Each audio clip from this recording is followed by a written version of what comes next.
sad, the joy and the pain, the sun and the rain.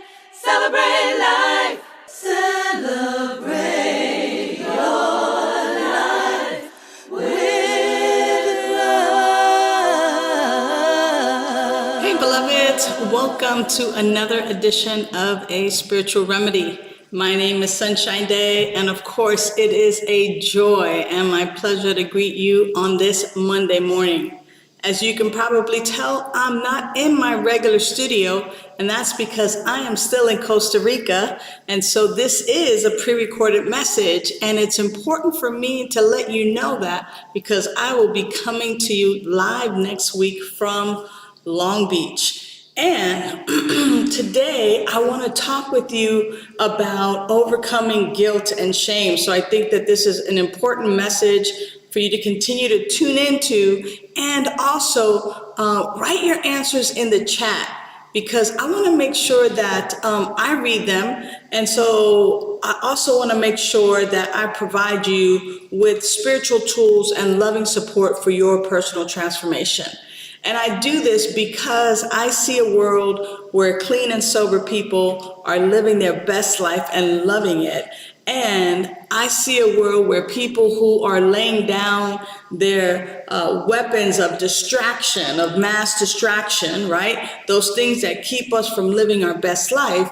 I want to make sure that you have the loving support and the spiritual tools to be able to lay those things aside, to be able to clear up the wreckage of the past and the present so that you can fully live now in the present moment. So if this is of value to you, make sure to like, to follow me on YouTube, and also to reach out to me so that I can be of support to you as your sober spiritual coach.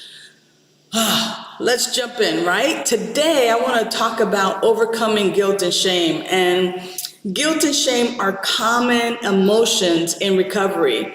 And as a spiritual living coach, I guide people on a regular basis in letting go of these burdens and help them develop a forgiveness practice so that they can grow spiritually and let these things go, but actually learn from them as well. You know, as I think about people in recovery, I think about Grace Williams, right? Who is a 42-year-old woman who is sober now, but she carries so much guilt and shame over neglecting her children. We know people like that. That might even be you, about neglecting her children in the past, and how overcoming guilt and shame is something that is absolutely like so super important. And the reason why it's so important is because as sober people and as people who are in recovery and are ready to put away those things that no longer serve them, it's important for us to be able to really look at guilt and to really look at shame for what they are. And they are distractions from us living our best life.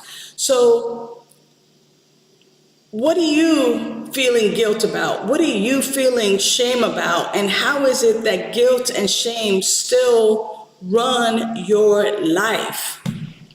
Go ahead and type it into the chat box and let me know, what are some of the things that you still feel guilt and shame about, and how is that really impacting your life?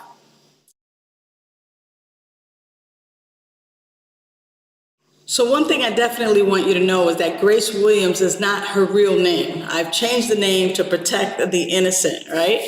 But just so that it's somebody that is kind of personable to you, right? So one of the first things about getting over guilt and shame is getting honest, right? We got to get honest with ourselves. We got to get honest with, what those things are that really impact how we feel guilt and shame, and what it is that we do when guilt and shame come up for us in our daily lives. How does guilt and shame show up for you? Like when you're feeling guilty or when you're feeling shameful about your past or about something that has currently happened, how does that impact you and how do you relate to that?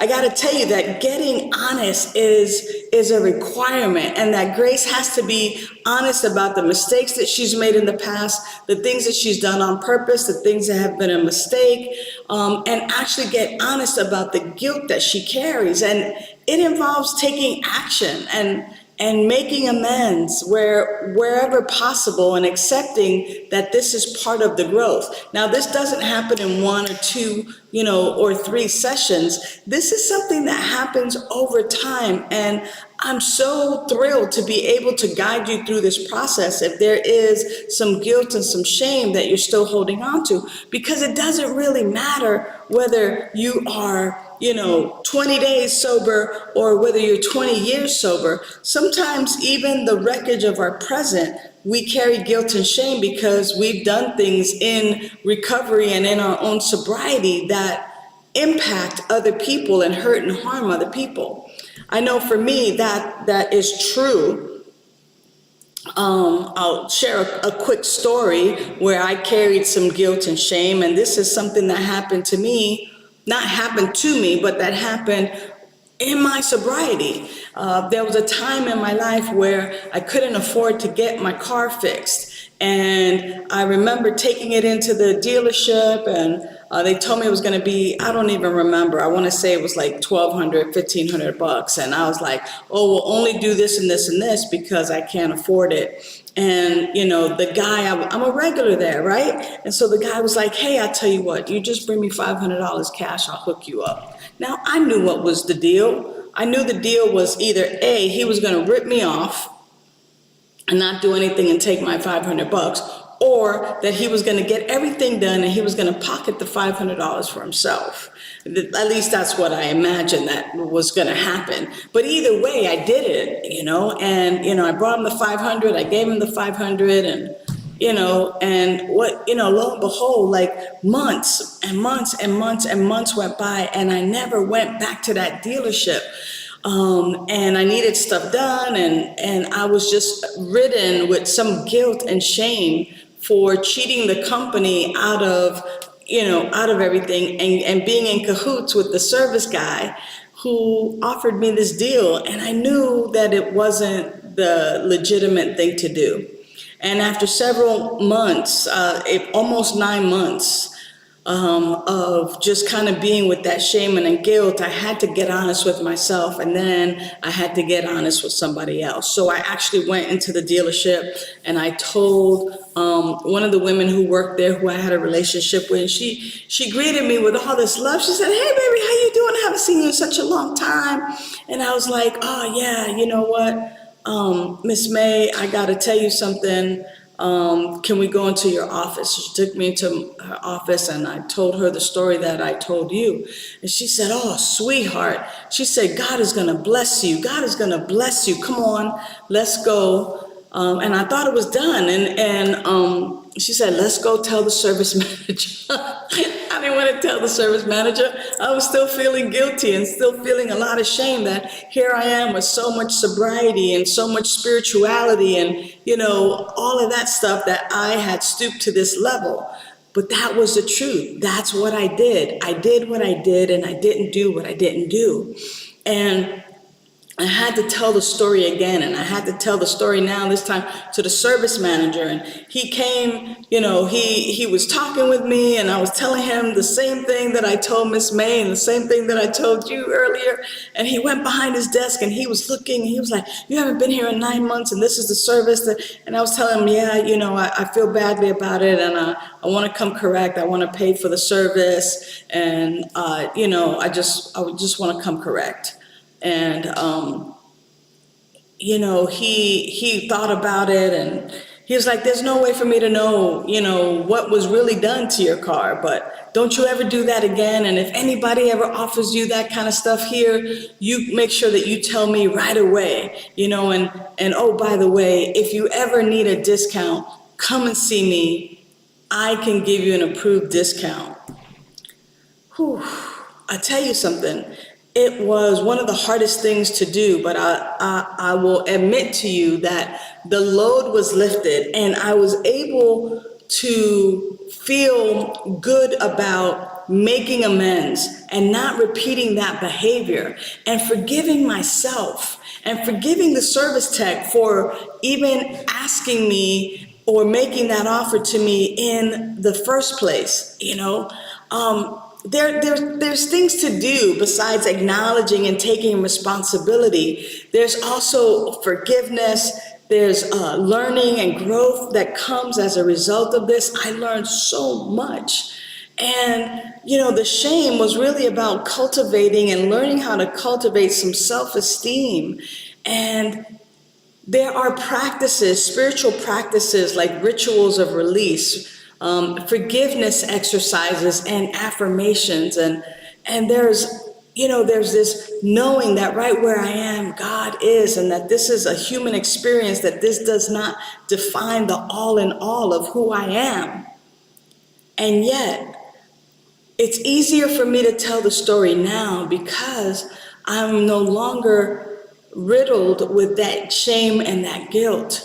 And too many times we think, oh, whatever it is that I've done, whether it's been neglecting kids, whether it's, unprotected sex, or sex for drugs and money or for whatever, like, stealing, doing whatever it is that we do that we have shame and guilt around, what I can tell you is that there is a freedom from the wreckage of our past and the wreckage of our present. And that if you would give yourself the opportunity to be rid of guilt and shame, you too can begin to live a life beyond your wildest dreams.